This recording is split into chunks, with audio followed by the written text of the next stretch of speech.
Izraeldagi opa-akalarimizga yaratganimdan bugun sabr so'ramoqchi emasmiz.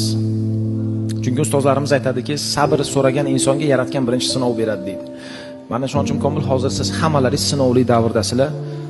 Yaratganimdan sizlarga birinchi galda panoh so'raymiz va vatanga sog'u salomat farzandlaringiz va oilalaringizni bag'rlariga qaytishlaringizni tilakdoshimiz. Ishonchlaringiz komil bo'lishini istardim. Butun vatanimiz, butun xalqimiz sizlar uchun duoda. Izrael uchun emas, faqat sizlar uchun duoda. Va ular chin qalbdan, butun vatanimiz chin qalbdan istaydiki, sizlar oilalaringiz bag'riga sog' salomat qaytishlaringizga. Xudo xohlasa, ishoninglar, hammasi yaxshi bo'ladi. Yaratgan bu narsalarni belgiga ko'rsatayotgani emas. Hammasini o'zini yo'li va o'zini ko'rinishi bor. Bular hammasi o'tkinchi. Xudo xohlasa vatanga sog' salomat qaytasizlar. Hech qachon umidlaringizni so'ndirmanglar. Bizning vatandagi xalqimiz, yurtdoshlarimiz hammalari sizlar bilan birga va sizlarning haqlaringizga duodalar. Umidni so'ndirmang.